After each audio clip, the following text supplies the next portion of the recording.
parte de la naturaleza divina. Y eso es un enorme y gran privilegio. Pero alrededor del texto nos muestra que nosotros debemos ser útiles y productivos. Cuando llegamos a ser útiles y productivos, cuando nos esforzamos en incrementar a la fe virtud, a la virtud conocimiento o entendimiento, a ese entendimiento si nos esforzamos en incrementar y tener dominio propio, al dominio propio tener realmente constancia, perseverancia, a la perseverancia el concepto de lo que es la devoción a Dios o el gozo de no pecar, el gozo de no pecar. Luego, a través de lo que el Espíritu nos muestra, esforzarnos para incrementar a ese gozo de no pecar el amor fraternal y el amor general, el amor ágape que viene de parte de Dios.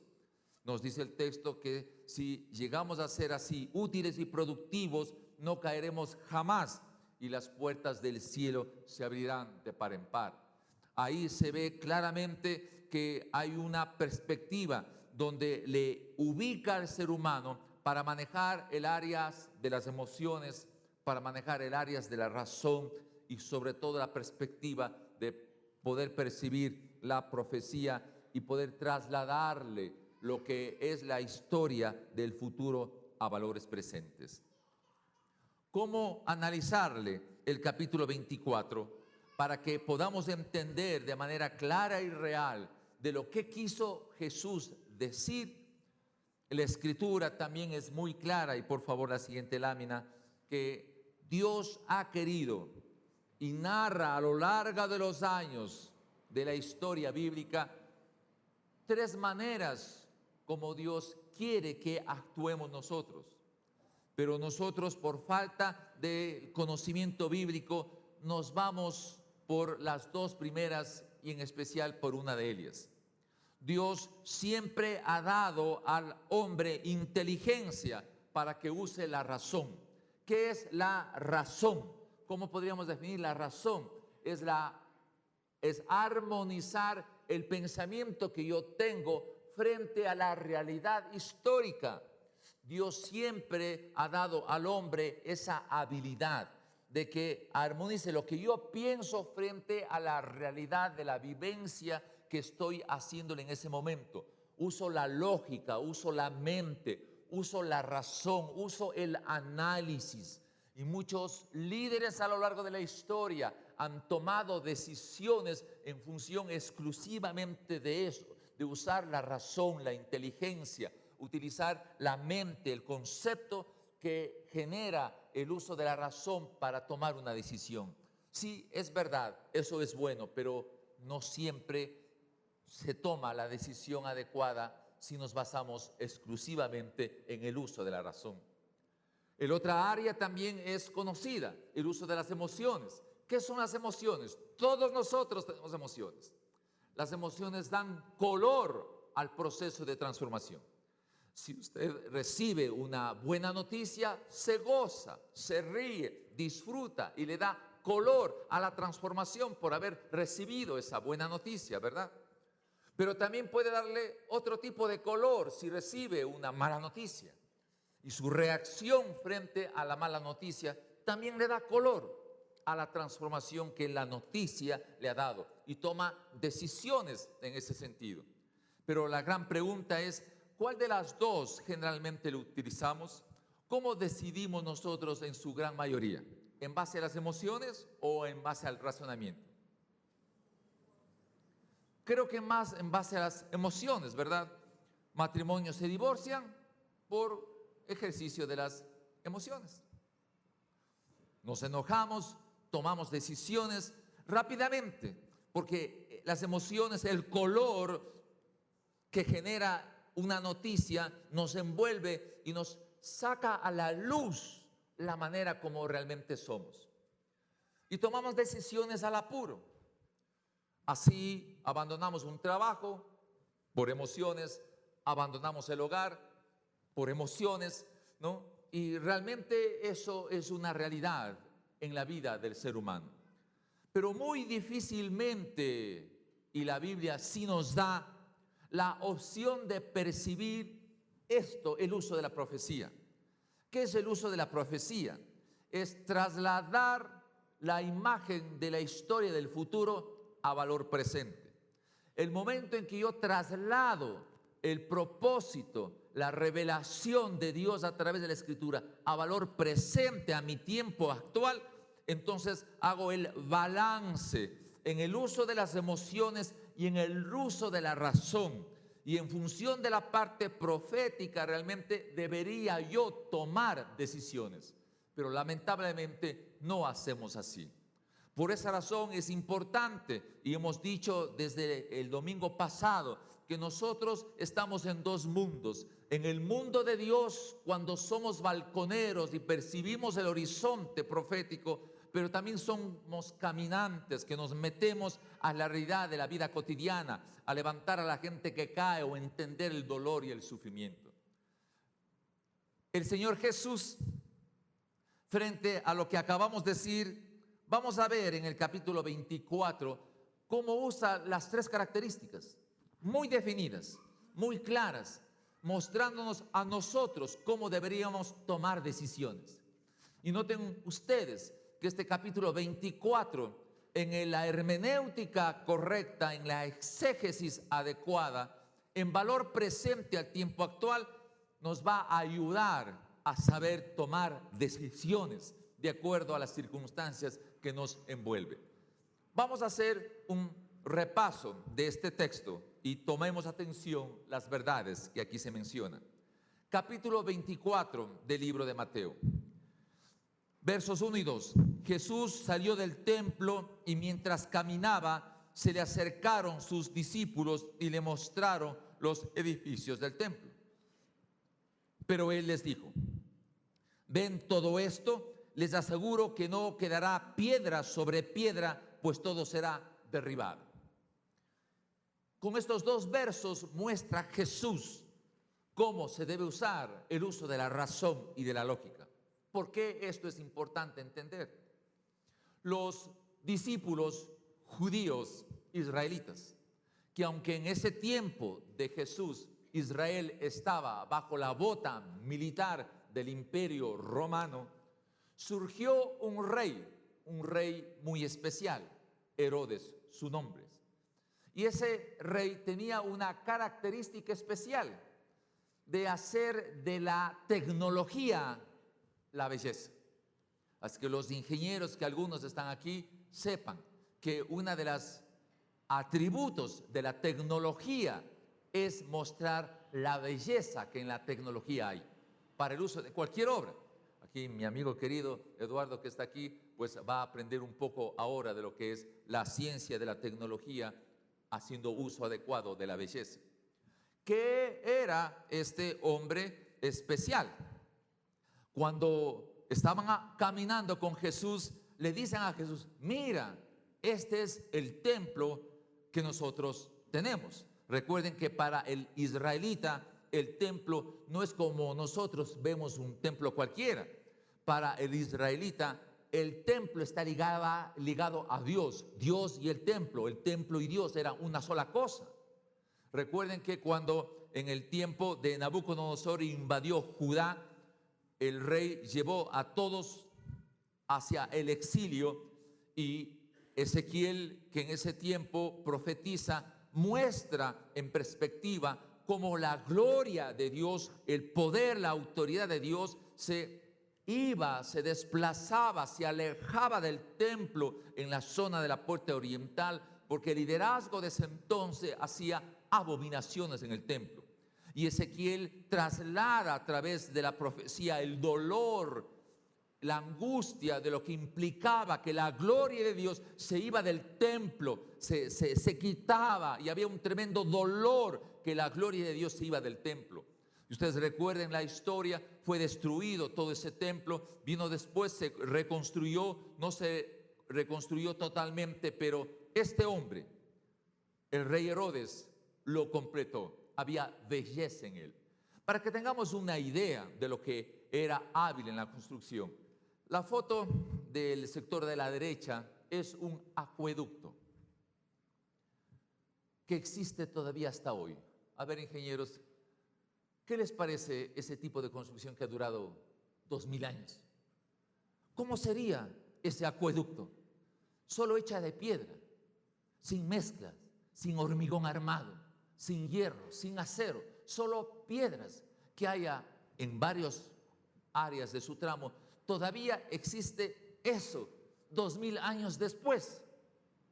Algo tenía este hombre, por supuesto, de haber construido obras de esta naturaleza. La figura central, que aunque no se ve de una manera muy clara, es un sitio realmente espectacular. Es el palacio que construyó Herodes en ese tiempo, en una zona rocosa y desértica del sector de Israel. Por la gracia de Dios, yo estuve parado ahí, encima de eso. Y ver cómo se construyó el rey un lugar donde se bañaban y transportaron el agua en canales donde el caudal que salía en el inicio tenía casi cero de pérdidas hasta llegar a ese sitio. ¿Cómo hicieron un canal en piedra, casi cero de pérdidas para llegar a ese sitio? Espectacular, por supuesto. Entonces, para los discípulos judíos que le mostraban a Jesús todo un análisis, y Jesús dice, parte, hombrito, no va a quedar piedra sobre piedra. Entonces su razonamiento fue choqueado. ¿Cómo es eso que no va a quedar piedra sobre piedra? 40 años se demoró en construir y tú, Señor Jesús, dices que esto va a ser destruido. Así fue. Entonces podemos entender la habilidad creativa, la belleza en el uso de la tecnología. Aquí está una aplicación clara de lo que es la ciencia y la tecnología. El que realmente es hombre de ciencia y de tecnología usa la belleza que está inserto ahí para mostrar al mundo las maravillas de Dios. Fíjese, eso es lo que usted debe aprender hoy. No haga un trabajo que no sirva. Muestre, ingeniero, hombre que construye, muestre la belleza de la tecnología para que perdure la obra en el tiempo.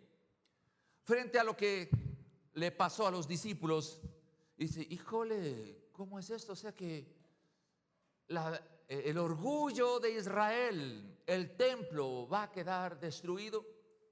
70 años después, en el año 70 después de Cristo, vino un rey, recuerden, romano, el general Tito, cansado de los diferentes tiempos en que los israelitas se sublevaban y se rebelaban. Viene el general Tito para de una vez destruir todo tipo de rebelión judía. Y en el año 70 el ejército romano rodea el templo de Herodes y empieza a lanzar flechas y incendia el templo. Eso se encuentra registrado en la historia de Flavio Josefo, judío, historiador, que en ese tiempo se hizo al imperio romano. Escribe cómo fue la destrucción del templo en el año 70.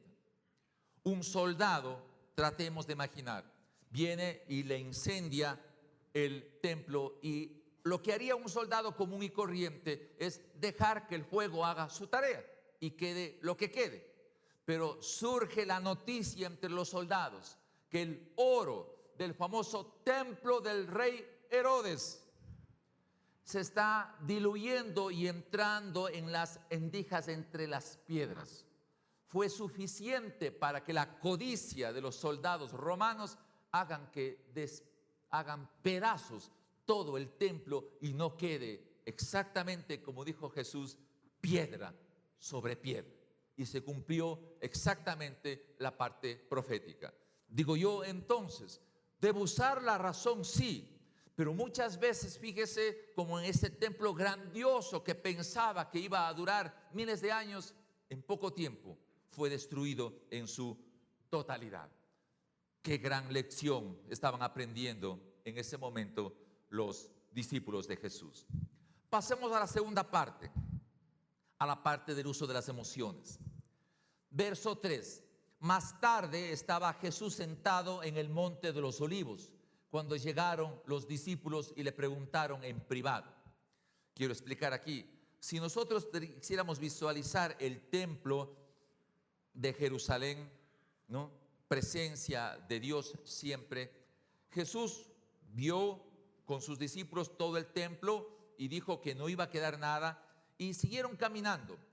En la puerta oriental del templo hay una bajada, hay un río, el torrente de Cedrón, y subiendo al otro lado del río estaba el monte de los olivos. Ahí Jesús solía orar. Recuerden cuando iba ya a morir, lo que sucedió en el monte de los olivos. La escritura dice que justamente en el monte de los olivos, que hasta ahorita existe, con árboles que tienen miles de años de historia hasta el tiempo actual, ¿no? Ahí Jesús ascendió a los cielos después de resucitar, y dice la escritura, el libro de Zacarías, el capítulo 14, que va a regresar Jesús de nuevo en su segunda venida, y sus pies van a pisar lo que hoy es el monte de los olivos, y va a haber un terremoto y se va a dividir la ciudad. Así dice la profecía, para que tengamos en cuenta lo que era el monte de los olivos. Ahí sentado Jesús, los discípulos, que una vez que quedaron choqueados en el uso de su razonamiento, porque dijeron, esto se va a quedar en nada, y al frente estaba el templo, iba a ser destruido en su totalidad, según la profecía de Jesús, que lo dijo anteriormente. Se desarrolla este diálogo. Dice, ¿cuándo sucederá eso? ¿Y cuál será la segunda señal de tu venida y el fin del mundo? Tengan cuidado de que nadie los engañe, dice Jesús. Vendrán muchos que usando mi nombre dirán, yo soy el Cristo, y engañarán a muchos. Ustedes, refiriéndose a quiénes. ¿A quiénes sería? Ustedes. ¿Al pueblo en general? ¿A quién? ¿A quiénes? A ver, ve que no leemos con cuidado. ¿Con quién estaba hablando Jesús? Con los discípulos, y los discípulos eran judíos. Estaba hablando a los judíos, al pueblo de Israel. Por lo tanto, el capítulo 24 se refiere a Israel y la conexión de Israel con el mundo. A ellos lo estaba dirigiendo el texto. Tengan cuidado, dice, de que nadie los engañe, les advirtió Jesús. Vendrán muchos que usando mi nombre dirán, yo soy el Cristo, y engañarán a muchos.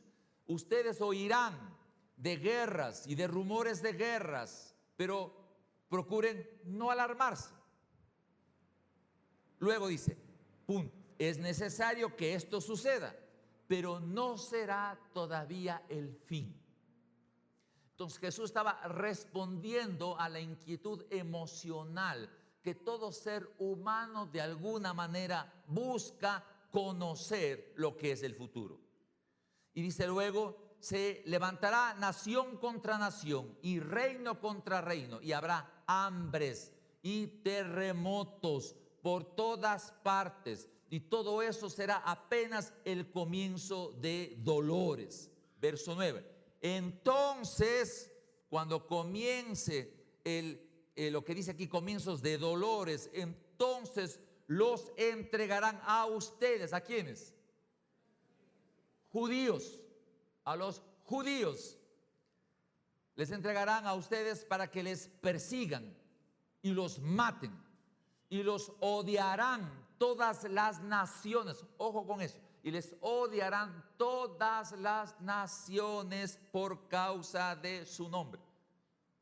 En el año 70 fue atacado Jerusalén, no por causa de Jesús, eran simplemente por las rebeliones que tenían los judíos en ese tiempo.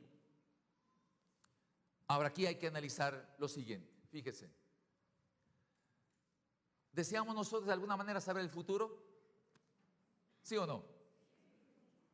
Ahora les pregunto, ¿cuántos de ustedes han visto el horóscopo? Pobrecitos, ninguno. Mentirosos, mentirosos. Todos de una o de otra manera han visto. La pregunta es, ¿por qué se busca el horóscopo? ¿Por qué?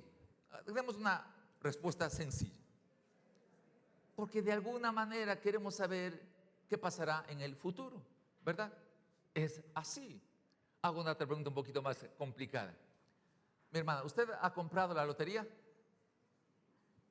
¿No? Digamos, ¿por qué usted ha comprado la lotería? Pero seamos sinceros, ¿por qué se compra la lotería? Muy práctico. Para de alguna manera garantizar el futuro. Porque si tengo platita, ya garantizo mi futuro. Entonces, la lotería y todas las cosas que se ven no es otra cosa que la tendencia natural de nuestras emociones de buscar de alguna manera seguridad. Los discípulos le dicen, ¿y cuánto va a suceder todo esto? Porque su área lógica ya fue choqueada por lo que dijo. Ahora tocaba la parte emocional. ¿Cuándo va a suceder todo esto? Y miren ustedes que he encontrado yo 44 maneras de saber el futuro. Impresionante. Hoy se utiliza 1000 cosas para saber el futuro. No solamente el horóscopo, la cartomancia, que el cigarrillo, que las bolsitas de té. Impresionante 1000 maneras de intentar saber el futuro. A ver, mi hermano, quería decir, a ver, ¿alguien de aquí al fin del año ha agarrado una maleta vacía y se ha dado la vuelta al barrio? Sí, no. Pero gente, ¿lo hace o no? Sí lo hace, para que alguien crea en su razonamiento. Miren, en su razonamiento. Ahí no hay razonamiento. Que por llevar yo ¿cómo se llama? Una maleta vacía, voy a viajar. A ver, ¿dónde está lógica ahí? ¿Hay lógica? No hay lógica para nada. Pero hay emociones puestas ahí. ¿Cuántos se han puesto ropa interior amarilla? No porque les guste el Barcelona, sino porque sienten que así les va a ir bien en el amor. Ahora, por favor, razone. Que yo me ponga ropa interior amarilla para que me vaya bien en el amor. ¿Qué razonamiento hay? No hay razonamiento. Hay chaulafán, y perdonen que utilice esta palabra, chaulafán de emociones contradictorias. Porque cada uno anhela de alguna manera ser feliz en el amor. Así es. Y este señor Walter Mercado, o sea, todo pintado medio raro, que habla ahí, y dice, te va a ir bien en el amor, vas a hacer buenos negocios. Y toda la gente paga millones de dólares para que un programa de esto salga, porque es rentable, porque se aprovecha de las emociones mal usadas, por supuesto. La gente es susceptible a los engaños. Las mujeres son susceptibles que les engañen. ¿Por qué? Porque les creemos a los varones. Ojo con esto, ¿no? Las mujeres son susceptibles a engaños porque tienen orejas grandotas, ¿verdad? Y creen nomás lo que les dicen los varones. El hombre es racional, pues, ¿no? Observa, mira y dice 90, 60, 90, eso es lógico para mí. La mujer se deja llevar de las ilusiones que le dicen en la oreja. Por eso toda mujer tiene mal de oreja, ¿verdad? Eso es la verdad. Es susceptible a ser engañada. Y es así. Y la jovencita se deja engañar un año después con guagua, sin marido. Eso sucede todo el tiempo. Jesús dice, no se dejen engañar. Porque va a haber gente que busca engañarles. Manejen bien sus emociones, no se dejen engañar. La mayor debilidad del ser humano es no tener convicciones. Ahora, aquí hay dos líneas de las convicciones. Convicciones que vienen resultado de la palabra de Dios o convicciones que vienen del otro lado. Un terrorista, ¿tiene convicciones? ¿Tiene o no convicciones? Claro que tiene, pues ¿qué convicciones no va a tener si me pongo aquí una bomba y exploto para estallar y matar a gente? ¿Qué convicción? Vaya que debe tener convicción, por supuesto. Pero lo peor que nos puede pasar es depender de las emociones. Hoy estoy arriba, mañana estoy abajo. No sé qué hacer. ¿Me caso? No me caso. ¿Me uno? ¿No me uno? ¿Me gradúo o no me gradúo? ¿Hago esto o no hago? Terrible. No hay convicciones claras. Somos susceptibles a ser engañados. Hermanos queridos, es necesario crear convicciones. Viene el uso del miedo. Jesús les dice, van a oír guerras, rumores de guerra, pero no se preocupen tanto, no vivan del temor. La Biblia dice de manera muy clara en Primera de Juan que en el amor no hay, ¿qué? Temor. En el amor no hay temor, porque el temor lleva en sí castigo. Por eso el que teme no ha sido perfeccionado en el amor. Y la guerra, sin lugar a dudas, es un monstruo grande y pisa fuerte, como dijo una cantante. Entonces, el terror, el miedo es susceptible a ser usado para el engaño. Va a haber esto, va a haber este otro. Sea en bien o sea en mal, somos susceptibles de escuchar diferentes voces. Y cuando escuchamos demasiadas voces nos hace daño. Tenemos que buscarle a Dios. Y ese es el tema que Jesús quiere mostrar.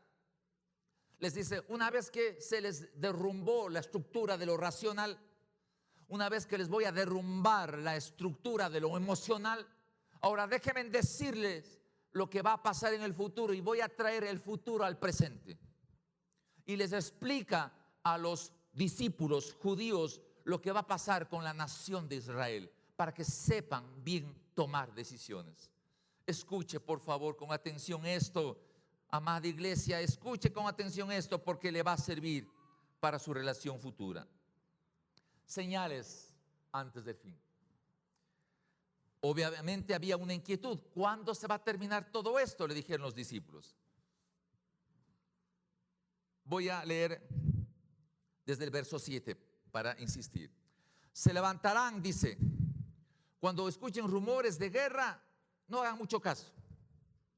Pero luego dice, se levantará nación contra nación, reino contra reino. Habrá hambres y terremotos por todas partes. Todo esto será apenas comienzo de dolores. Cuando una mujer va a dar a luz, tiene comienzo de dolores. ¿Esos dolores le duran mucho tiempo? Porque eso significa que ya viene ¿qué? El parto. 9. Entonces los entregarán a ustedes, a los judíos. Les entregarán a ustedes para que los persigan y les maten. Y los odiarán todas las naciones por causa de mi nombre. Mire lo que dice Jesús. Por causa de mi nombre. La rebelión que hubo en el año 70 por el general Tito no era por causa de Jesús. Estaban ellos rebelándose y fueron aniquilados. 1 millón de judíos murieron. Y hubo la famosa diáspora. Dejó de ser nación en el año 70 después de Cristo.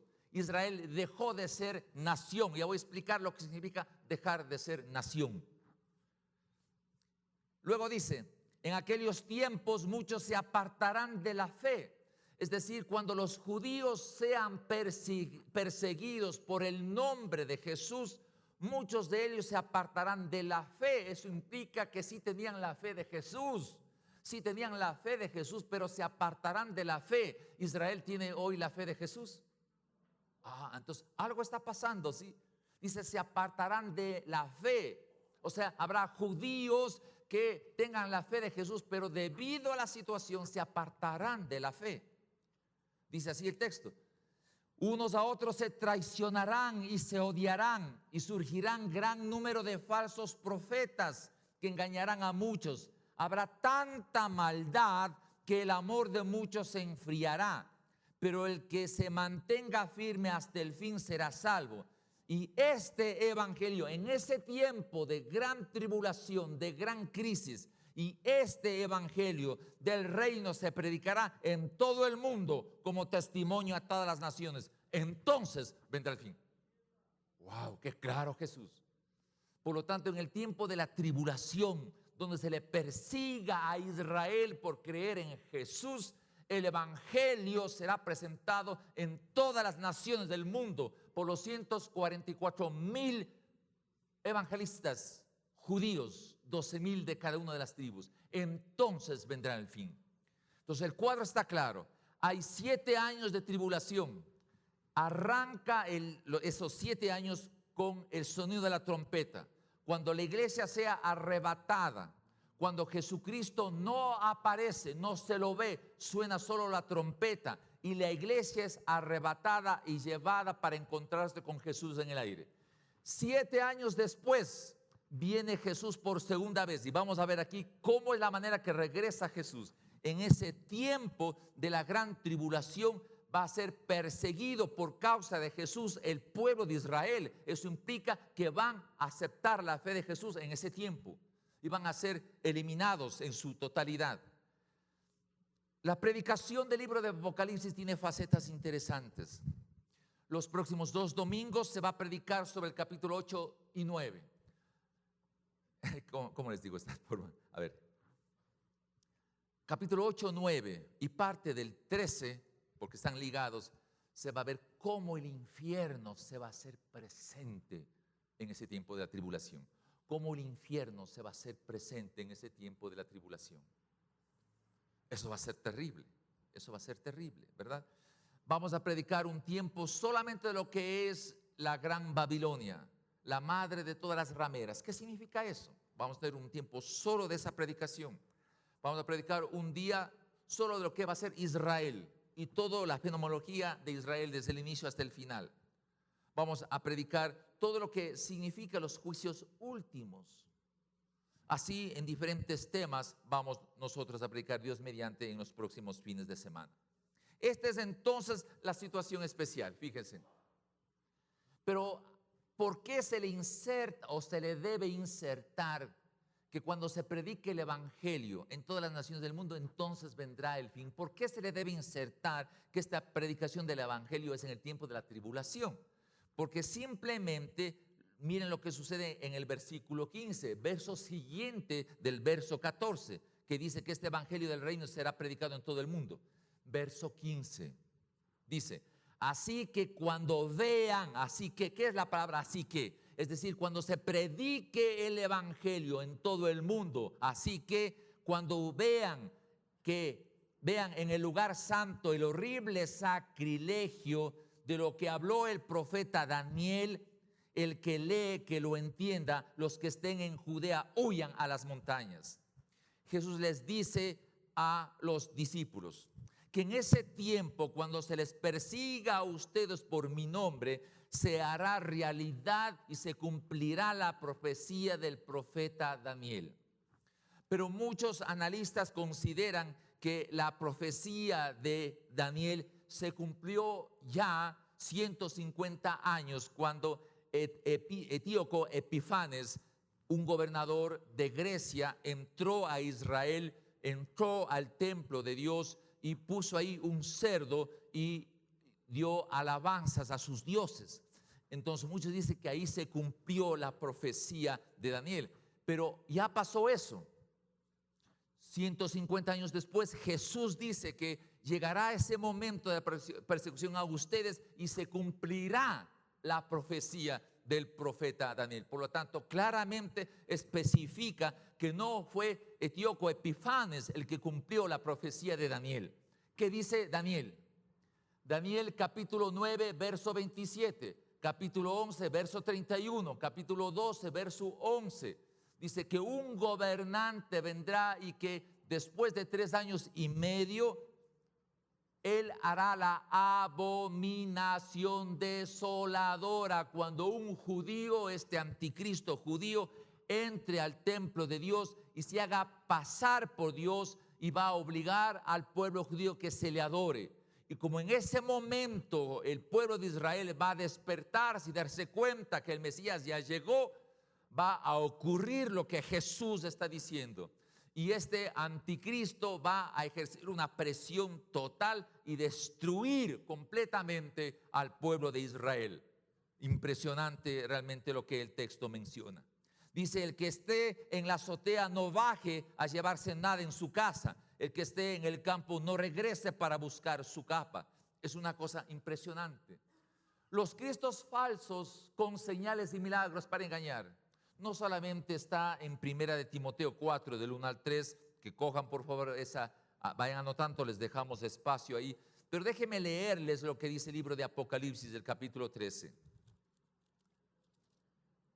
Apocalipsis capítulo 13, verso 11. Miren lo que dice el texto. El capítulo 13 narra de cómo va a surgir la bestia, el anticristo. Pero el verso 11, por favor, escuche lo que dice. En el tiempo de la tribulación va a surgir, además de este líder especial, el anticristo, va a subir otro. Y eso es lo que se le llama la gran ramera. Vamos a analizarlo con cuidado. Dice, después vi que de la tierra subía otra bestia. Tenía 2 cuernos como de cordero, pero hablaba como dragón. Ejercía toda la autoridad de la primera bestia en presencia de ella, y hacía que la tierra y sus habitantes adoren a la primera bestia. Va a haber un movimiento religioso que apunten a que toda la gente le adoren al anticristo. Por eso se va a cumplir Daniel capítulo 9, cuando este anticristo se haga pasar por Dios, diga, yo soy Dios, adórenme a mí. Y este grupo, como segunda bestia, se va a encargar que la gente le adore de esa manera a la bestia. Dice, verso 13, también hacía grandes señales milagrosas, incluso la de caer fuego del cielo a la tierra a la vista de todos. Wow, van a tener poder de hacer milagros, todos esos. Eso es lo que narra Jesús en el capítulo 24. Ahora bien, aquí viene la parte muy importante, querido. Por favor, la siguiente lámina. A ver, aquí quiero que se sienten bien. ¿Están bien sentaditos? Sí. Este documento que ustedes tienen. Desde 1948. ¿Por qué 1948? Ya vamos a analizar el por qué. Miren todos los desastres naturales, terremotos, epidemias, temperaturas extremas, erupciones volcánicas, inundaciones, sequías, todo. Año tras año les he puesto ahí para que ustedes observen. Yo he hecho este cuadro, un resumen para que pueda verse cada 5 años. Cada 5 años. ¿En qué año usted nació, mi estimada? ¿En qué año? Pero tratemos de revelar el secreto. En el año 75. En el año 75 hubo 65 desastres naturales. Murieron 14.858 personas. Usted puede ubicarse en cada año en cuando nació y ver qué pasó en el mundo, según esa información.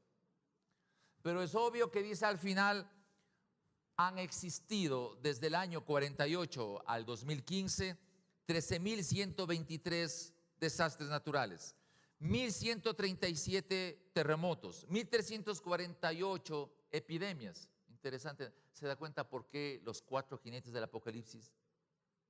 ¿Se da cuenta? Y si usted chequea a ver si alguien lo puede ver, ¿qué pasa mientras avanzan los años? Va aumentando, interesante, ¿no? No va a ser rumores de guerra, nación contra nación. Habrá hambres, epidemias en gran manera. Esto sí es cosa seria, hermanos. Me llamó la atención esto. Desde el año 48 a la fecha, ¿cuánta gente ha sido afectada por todo lo que son los desastres naturales? 7.000 millones de habitantes han sido afectados. Eso implica toda la población mundial. Es también lógico que muchos de estas gente afectada han sido las mismas, porque muchos terremotos y desastres han funcionado casi en los mismos sectores. No es que son distintos, pero ha sido afectado 7.000 millones de habitantes. Ha habido hasta la fecha 7.6 millones de muertos por todo eso. La siguiente lámina, por favor. No pude completar, me faltó tiempo si soy sincero, pero solamente para que ustedes analicen. Desde el año 1900 a 1948, desastres 464 desastres naturales. Pero desde 1948 al 2015, 13.125 desastres naturales. ¿Se ha aumentado o no? ¿Poquito o más o menos? Es obvio que la muerte 1 que dice ahí es de 1900 a 1948, 25 millones de personas, claro, porque recuerden 2 guerras mundiales. Pero en el otro ciclo, 7.7 millones de muertes. Desastres tecnológicos, descarrilamiento de trenes, problemas de incendios, por algún problema tecnológico que ha existido. Desde 1900 hasta 1948, 279 desastres tecnológicos. En 1948, 7.809 desastres tecnológicos. Sin lugar a dudas, no solamente diciendo que ha habido muchos terremotos, ahí se está dando la información correcta. Yo les iré mostrando el análisis de esto con frecuencias, con tendencias, con el fin de que veamos realmente lo que Dios nos está mostrando. Pero hay algo importante, la siguiente lámina, por favor, señales del fin, la higuera. Aquí, por favor, sé que ya tengo solo 10 minutos. Por favor, hermanos queridos, pongamos atención. Esto es una de las áreas importantes, lo que es la higuera. Permítame un vasito de agua.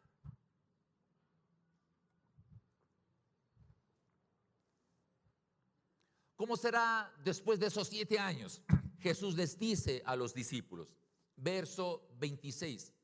Por eso si les dicen, miren que está en el desierto, no salgan. Miren que está en la casa, no lo crean. Porque así como el relámpago que sale del oriente se va hasta el occidente, así será la venida del Hijo del Hombre. Es decir, va a ser muy clara. Entonces, en estos 7 años, arranca estos 7 años con el sonido de la trompeta.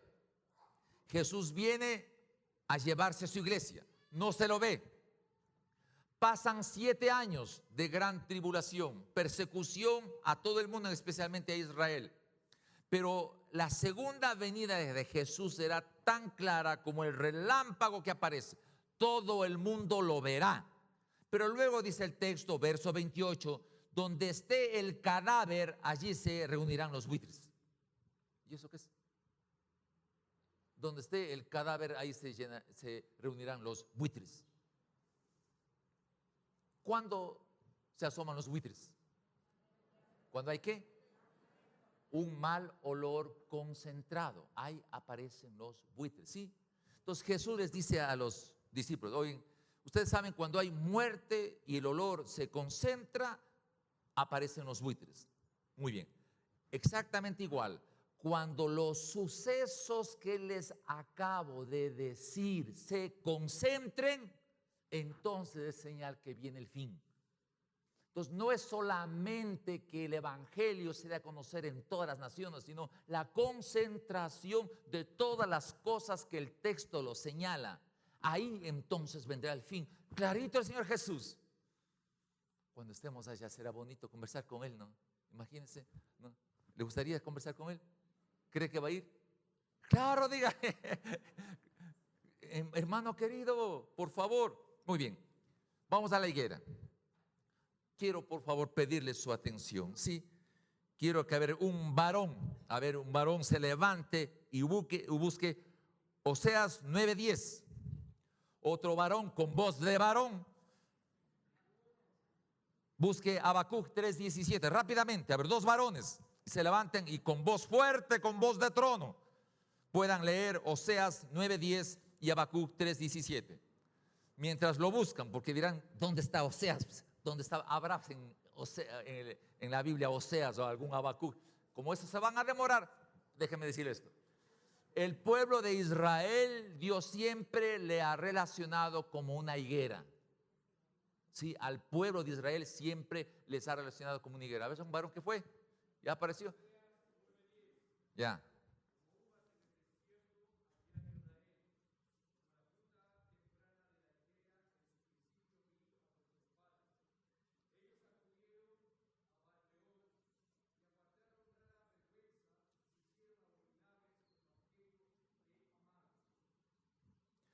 Claramente les dice el Señor, como una higuera, como un viñedo. Entonces siempre a lo largo de la Biblia la higuera es una representación de Israel, ¿sí?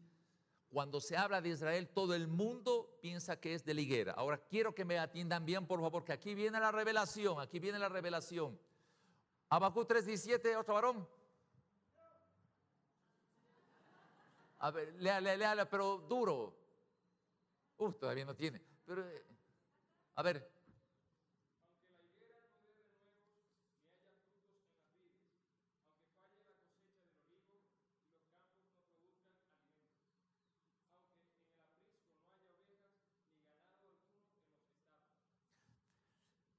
El libro de Habacuc es un profeta que narra lo que le iba a pasar a Israel, porque se queja el profeta que no le pasa nada a los israelitas semejantes pecados que cometen.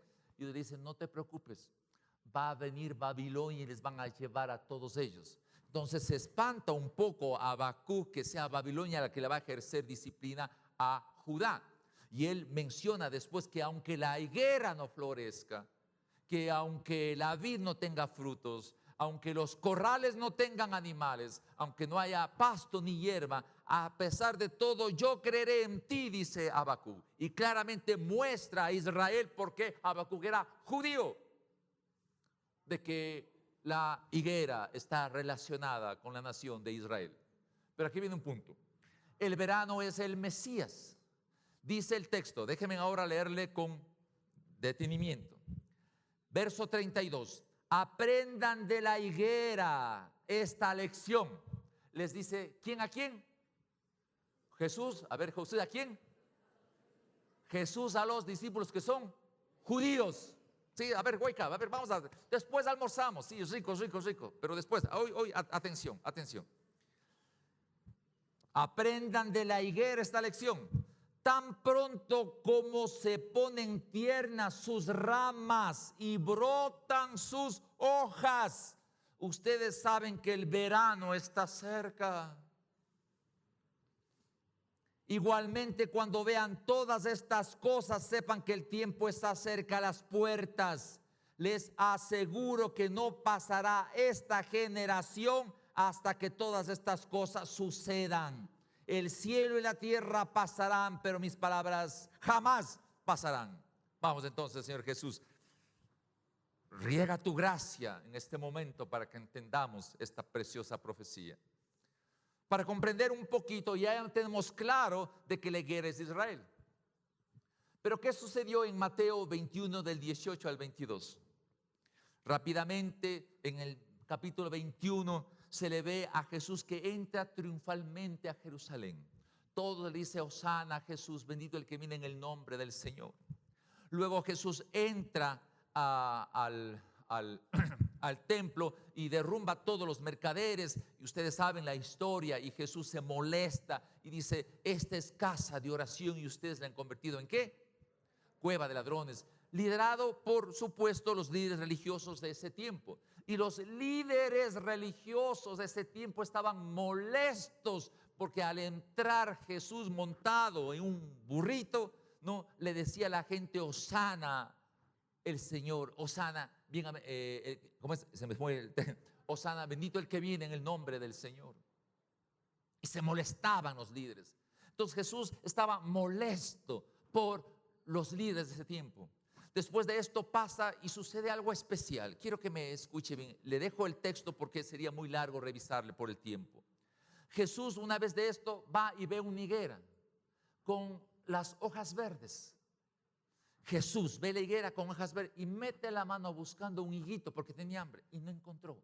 ¿Se acuerdan ese episodio? ¿Y qué dijo Jesús? Le maldijo a la higuera.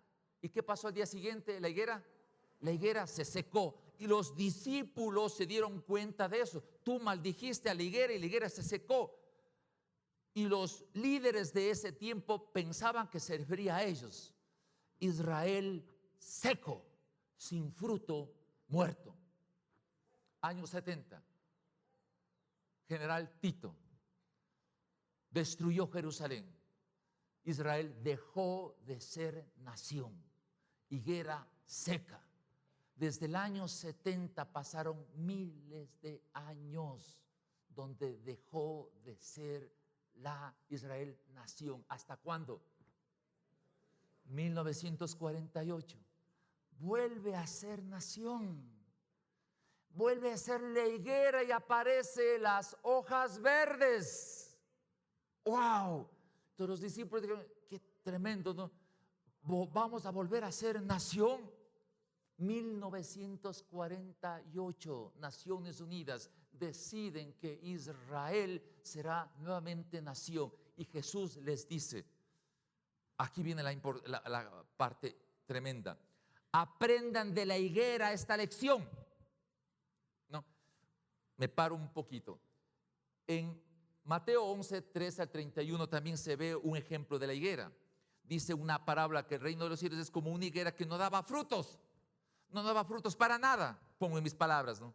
Pero el que manejaba el sector le dice, oye, déjale un tiempito, deja 3 años. Interesante esto que me encanta, 3 años. Voy a remover la tierra. Y si después de remover la tierra no da frutos, córtala. Y así queda el texto. Ahora bien, vuelvo al tema. Aprendan de la higuera esta lección. Tan pronto como se ponen tiernas sus ramas y brotan sus hojas, ustedes saben que el verano está cerca, Jesús del verano. Igualmente, cuando vean todas estas cosas, sepan que el tiempo está cerca a las puertas. Les aseguro que no pasará esta generación hasta que todo esto acontezcan. ¿Qué generación? Jesús estaba hablando con los discípulos. ¿Cuántos años han pasado? Hasta acá. 2000 años. ¿Y qué significa esto? Dice, les aseguro que no pasará esta generación hasta que todo esto acontezca. Los cielos y la tierra pasarán, pero mi palabra no pasará. ¿Qué quería decir eso Jesús? Si han pasado 2000 años, pues. ¿Qué tenía que suceder? Tenía que Israel volver a ser nación. 1948 vuelve a ser nación y dice, los de esa generación, cuando Israel, la higuera, vuelva a brotar hojas verdes, esa generación no pasará hasta que todo eso acontezca. Wow, hermanos. Otra revelación. ¿Qué es el tiempo de una generación? A ver, otro varón, Salmo 90:10, por favor. A ver acá, un varón fuerte, Salmo 90:10. ¿Sí? ¿Qué es una generación? ¿Sí? Las estadísticas, la ciencia actual define el tiempo promedio. A ver, Francisco, más que seguro, ¿qué dice el tiempo promedio de vida en el tiempo actual del varón? 74 años, está en ese orden. Tiempo de vida. Sí, es verdad que las mujeres viven más. No, viven más que los varones. Los varones morimos más rápido.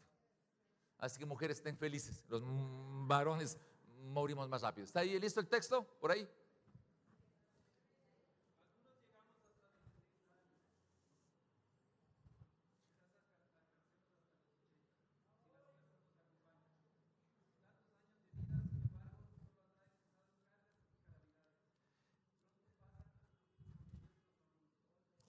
Este salmo muestra una característica muy hermosa y define lo que realmente es una generación. Habla entre 70 y 80 años. Claramente le muestra el texto así. Entonces, una generación desde la perspectiva bíblica se encuentra entre los 70 y 80 años. 1948, súmele 70. Saque, aquí por ahí tiene la calculadora, súmale. 2018. Pero 70 u 80. Del 2018 al 2028. Ese es el rango, Juan Brits.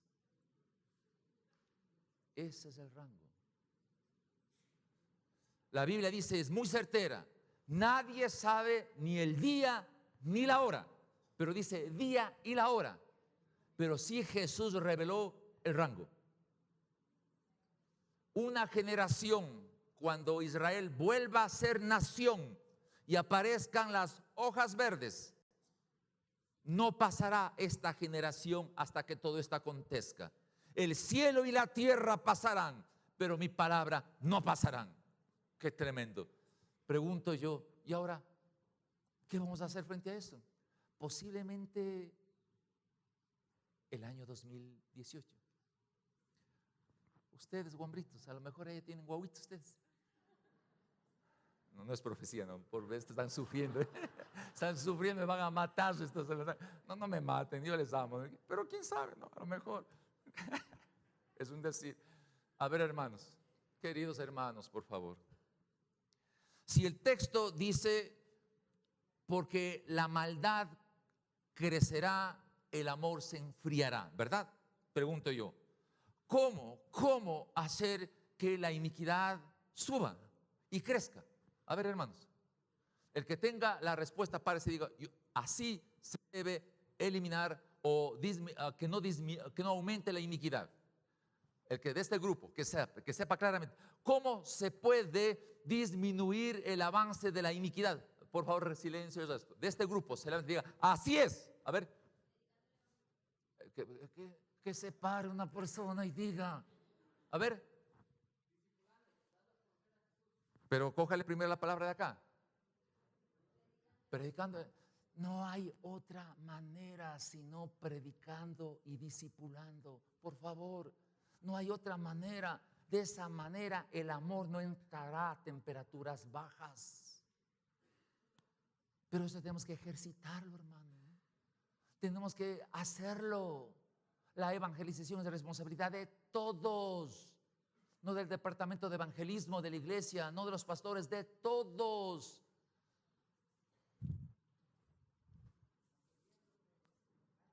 Hermanos queridos, hermanos Ujieres, vénganlo como deben saber, ya traigan las funditas, por favor. Vamos a hacer este trabajo. A ver, aquí nadie se me baja de la camioneta. Aquí nadie se me baja de la camioneta. Todos vamos a tomar una decisión, ¿sí? Pondremos a ver, mi hermano Juanito el preguntón. No le veo a Juanito. ¿Sí estaba Juanito por ahí? Juanito y Jaco, por favor, si me ayudan arriba, me ayudan arriba, me ayuda, por favor, Yoconda arriba, sí, me ayudan que pongan ahí. Hermano querido, dice la Biblia, ¿de qué me sirve a mí ganarme todo el mundo si al final pierdo mi alma? No me servirá de nada esto, absolutamente de nada. Ahora yo quiero pedirle con todo mi corazón. Hemos orado, hemos ayunado por eso. Yo quiero orar para que usted escriba aquí y dice lo siguiente. Nosotros damos a conocer a Cristo, evangelismo, a todos, aconsejándoles y enseñándoles con toda sabiduría que Dios nos da, pues queremos presentarles a todos ante Dios espiritualmente maduros en Cristo. A tal fin trabajo con mucho empeño, gracias al poder de Cristo que actúa en mí y me fortalece. Colosenses 1 del 28 al 29. Yo, su nombre, me comprometo a evangelizar el nombre, discipularle y ser eficiente y comprometido en este año 2016. Hermano querido, hemos traído la historia del futuro a valor presente. Ya podemos decidir en sano equilibrio entre las emociones, mi razonamiento y la profecía. Tenemos que tomar decisiones y esta decisión es una persona más para Cristo en este año. En este año. Yo voy a orar para que Dios le dé, y por favor la hojita que usted recibió, ponga su nombre y a quién va a evangelizar, a una sola persona, a una sola persona. Y vamos a orar porque tal vez hoy en esta mañana tenemos el gozo de saber que nos han visitado una buena cantidad de gente nueva. Y vamos a orar para que usted abra su corazón y reciba a Jesucristo como Señor y Salvador. Pero una persona más para Cristo. Y si me ayuda mi querida Darina para que en el fondo esté esta canción, una más para Cristo, le agradeceré. Vamos a orar, ¿sí? Y a cada persona que venga acá y deposite ese nombre, recibirá una rosa. Y hay bastantes. Una rosa. Huele rico. Que se lleve usted el olor a sándalo. Sándalo es el olor a Cristo. Espérese un ratito, ¿sí? Espérese un ratito. Mi hermana, coja otra vez el papel. ¿Sí? Gracias. Pero vamos a hacer el momento adecuado, ¿sí? Y vamos a orar, ¿sí? Vamos a orar, ¿sí? Vamos a orar. A ver, y quiero pedirle que se ponga en oración, ¿sí? Esto es un tiempo hermoso. Padre, en el nombre de Jesús, te ruego por el poder del Espíritu Santo que tú nos permitas ahora entender. Gracias por habernos permitido en la revelación de Jesús a sus discípulos. Hemos podido traer el horizonte de la profecía, de la historia del futuro a tiempo presente. Sabemos las cosas que van a suceder. Ahora, Señor, te rogamos en el nombre de Jesús que nos des una carga especial. Primero, Señor, yo te ruego por aquellas personas que nos visitan por primera vez y que tal vez no te conozcan a ti como Señor y Salvador. Yo te pido en el nombre de Jesús que tú hagas un milagro trascendental hoy. Que estas personas reciban a Jesucristo, a ti Jesús, como Señor y Salvador. Y si usted es el caso que viene por primera vez y no tiene a Jesucristo como Señor y Salvador, yo le ruego que repita esta sencilla oración. Dígale: Señor, no quiero vivir más haciendo crecer la iniquidad. Quiero pedirte que tú, Jesús, vengas a mi corazón. Te recibo a ti como mi Señor y Salvador. Y quiero abrir mis oídos y mis ojos espirituales para percibir el sonido de la trompeta. Y cuando eso ocurra, Señor, volar hacia ti para recibirte a ti en el aire. Gracias por darme la salvación y vida eterna. Gracias de todo corazón, Señor Jesús. Y Padre, Papá, aquí estamos nosotros. Uno más para Cristo. Uno más para Cristo, Señor. Así podernos irnos en paz a tu hogar. Uno más para Cristo. Permíteme, Señor, poner en este papel este compromiso santo delante de ti. De tener, Señor, una persona a quien yo en este año me voy a acercar. Voy a discipular. Y que este año se bautice para la extensión de tu reino, Señor. Dame una persona más, Señor. Una persona más, Señor. Ayúdame, Señor. A veces, Señor, me da recelo o miedo a hacerlo. Pero me has traído el horizonte de la profecía a valor presente. Se necesita evangelizar para que la gente pueda salvarse. Ayúdame, Señor, a ser parte de la extensión de tu reino. Ayúdame, Señor. Requiero de ti, Padre. En el nombre de Jesús voy a poner este nombre para que tú me ayudes a llegar con el evangelio a esta persona. Antes que yo parta, Señor, uno más para Cristo, Señor. Y si usted percibió del Espíritu el hacerlo así, hermano querido, damita, acérquese, ponga su papel en este canastito y váyase con el olor a Cristo a través de esta rosita que se haga, ¿sí? Vaya, sí, por favor, venga. Y arriba hagan igual, ¿sí? Llévese su rosita, ¿sí? Una persona, ¿sí? Una persona para Cristo. Mi querido varón, déjeme, ya, muy bien, está bien. A ver. Muy bien. Por favor, no se vaya de aquí sin tener esta responsabilidad. Uno más para Cristo, ¿sí? Permítame. Póngale ahí, ¿sí? Hay colores ahí. Azulitas, lilas, no sé si es. Una persona para Cristo. ¿Sí? Uno más para Cristo.